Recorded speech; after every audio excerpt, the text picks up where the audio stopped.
Sir ಈಗ ಮಳೆಗಾಲ ಶುರು ಆಗ್ತಾ ಇದೆ, ಬಳ್ಳಾರಿ ನಾಲ ನೀರು ಹೂಳು ಎತ್ತುವಂತ ಕೆಲಸನೂ ಕೂಡ ಆಗ್ತಾ ಇಲ್ಲ, ಏನು ಅನ್ಸುತ್ತೆ?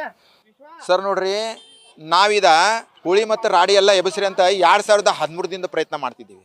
ಇಲ್ಲಿಂದ ರೈತ ಸಂಘಟನೆ ಆಯ್ತು, ರೈತರಾದು ಮತ್ತು ಜನರಾದರು. ಈಗ ಯಾಕಂದ್ರೆ ಈ ಬೆಳ್ಳಾರಿನೆಲ್ಲ ಹುಳಿ ಮತ್ತು ರಾಡಿ ಎಬ್ಸಿಲ್ರ ಅದು ಬೆಳ್ಳಾರಿನೆಲ್ಲ ತಳ ಮತ್ತು ಭೂಮಿ ತಳ ಒಂದಾಗಿದ್ದರಿಂದ ಎಲ್ಲ ಜಾಸ್ತಿ ಮಳೆ ಬಂದ್ರೆ ಎಲ್ಲ ಲೆವೆಲ್ ಆಗ್ತೈತಿ. ಲೆವೆಲ್ ಆಕ್ಯಾಶ ಯಾವುದೂ ಭೂಮಿ ಮುಂಗಾರು ಬೆಳೆನೂ ಇಲ್ಲ, ಹಿಂಗಾರು ಬೆಳೆನೂ ಇಲ್ಲ. ಯಾಕಂದ್ರೆ ಈ ಕಡೆ ನಮ್ದು ಬೆಳಗಾವಿ ಬಾಸುಮತಿ ಗ್ರೇಡೆಡ್ ಬಾಸುಮತಿ, ಆಮೇಲೆ ಇಂದ್ರಾಯಣಿ ಭತ್ತ, ಆಮೇಲೆ ಇತರ ಭತ್ತ ಬರ್ತಾವೆ. ಮತ್ತು ಹಿಂಗಾರು ಬೆಳೆ ಅಂದ್ರೆ ಕಡ್ಲಿ, ಜೋಳ ಮತ್ತು ಚನ್ನಂಗಿರು ಇಲ್ಲಿಂದ ಜವಾರಿ ಚನ್ನಂಗಿ ಅಂದ್ರೆ 300-400 ರೂಪಾಯಿ ಕಿಲೋ ಐತಿ ಇಲ್ಲಿ ಚನ್ನಂಗಿ. ಆದ್ರೆ ಎಲ್ಲ ಈಗ ಬೆಳಿತಾವು, ತರಕಾರಿ ತೊಗೋತೇವೆ, ಎಲ್ಲ ತೊಗೋತೇವೆ. ಆದ್ರೆ ನಾವು ಅವಾಗಿಂದ ನಾವು ಇನ್ನೂವರೆಗೂ ನಾವು ಹುಳಿ ತೆಗೀರಿ ಅಂತ ಪದೇ ಒತ್ತಾಯ ಮಾಡ್ತೇವೆ. ಯಾವಾಗಿಂದ MP ಸುರೇಶ್ ಅಂಗಡಿ ಸಾಹೇಬ್ರು ಇದ್ರಲ್ಲ ಆವಾಗಿಂದ ಒತ್ತಾಯ ಮಾಡ್ತಾ ಇದ್ದೀವಿ. ಆದ್ರೂ ಯಾರು ಈ ಕಡೆ ಗಮನ ಮಾಡಿಲ್ಲ.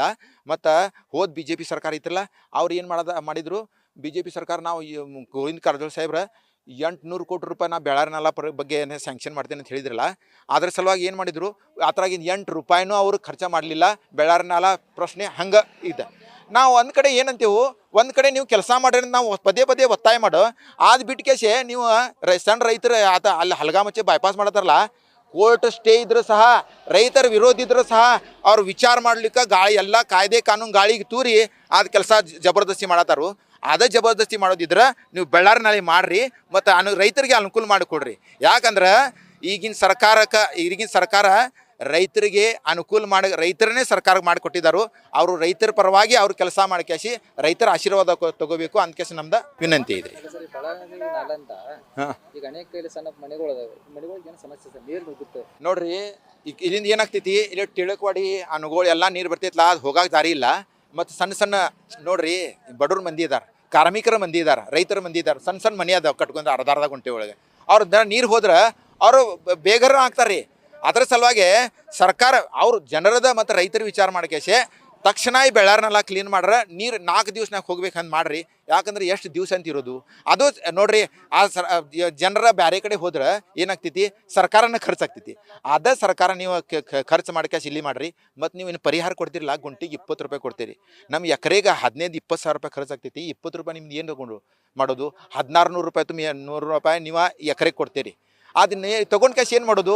ಆದರೆ ಸರ್ಕಾರ ತಕ್ಷಣ ಬೆಳ್ಳಾರಿನಾಲ ಮಳೆ ಬರೋಕ್ಕಿಂತ ಬೇಡ, ಯಾಕಂದ್ರೆ ಈ ವರ್ಷ ಜಾಸ್ತಿ ಮಳೆ ಬರೋ ಚಾನ್ಸ್ ಐತಿ. ಆದರೆ ನೀವು ತಕ್ಷಣ ಸರ್ಕಾರ ಇಲ್ಲಿ ಹುಳಿ ಮತ್ತು ರಾಡಿ ತೆಗೆದ ಕ್ಯಾಶೆ ರೈತರಿಗೆ ಅನುಕೂಲ ಮಾಡಿಕೊಡ್ಬೇಕು. ನಾವು ಜಮೀನಿಗೆ ಈ ನೋಡ್ರಿ, ಮುಂಗಾರು ಬೆಳೆ ಅಂದ್ರೆ ಭತ್ತ, ಬಾಸುಮತಿ ಭತ್ತ, ಇಂದ್ರಾಯಣಿ ಭತ್ತ, ಬಾಕಿ ಇತರ ಭತ್ತ ಬರ್ತಾವೆ. ಅದು ಮತ್ತು ಹಿಂಗಾರು ಬೆಳೆ ಅಂದ್ರೆ ಕಡ್ಲಿ ಮತ್ತು ಜನ್ನಂಗಿ ಮತ್ತು ಜೋಳ ಮತ್ತು ಇದು ಸಾಸ್ಮಿ ಬರ್ತೈತಿ, ಜವಾರಿ ಸಾಸ್ಮಿ. ಮತ್ತು ತರಕಾರಿ ನಾವು ತೊಗೋತೇವೆ, ಕೊತ್ತಂಬರಿ ತೊಗೋತೇವೆ, ಪುಲಾವ್ ತೊಗೋತೇವೆ, ಕೋಬೀಸ್ ತೊಗೋತೇವೆ, ಮೆಣಸಿನ್ಕಾಯಿ ತೊಗೋತೇವೆ, ಮತ್ತು ಬದ್ನಿಕಾಯಿ ತೊಗೋತೇವೆ, ಪುಟ್ಟಿಯನ್ನು ತೊಗೋತೇವೆ, ಸೌತಿಕಾಯಿ ತೊಗೋತೇವೆ. ಬೇಕಾದ ನಾವು 3 ಬೆಳೆ ಬರ್ತಾವೆ ನಮ್ಮ ಈ ಕಡೆ. 4 ಬೆಳೆ ನಾನೇ ತೊಗೊಳತ್ತೀನಿ ರೀ. 4ನೇ ಬೆಳೆ ಬೇರೆ ಬೇಕಾರೆ ನನ್ನ ಹೊಲ್ದಾಗನ ಬರ್ರಿ, ನಾನು 4ನೇ ಬೆಳೆ ತೊಗೋತೇನೆ ಅಂತ ತಿಳಿಸ್ತೇನೆ. ಆದರೆ ಸರ್ಕಾರ ತಕ್ಷಣ ಇದು ಹುಳಿ ಮತ್ತು ಇದು ತೆಗೆದ ಕ್ಯಾಶೆ ನಮ್ಮ ರೈತರಿಗೆ ಅನುಕೂಲ ಮಾಡಿಕೊಡ್ಬೇಕಂದ್ರೆ ನಮಗೆ ಈ ಸರ್ಕಾರ ಕಡೆ ಒತ್ತಾಯ ಸರ್. ನಾನು ರಾಜೀವ್ ಮರ್ವೆ ಅಂತ. ನ್ಯೂಸ್ ಫಸ್ಟ್, ನಿರ್ಭೀತಿಯಿಂದ ನಿಮ್ಮ ಪರವಾಗಿ.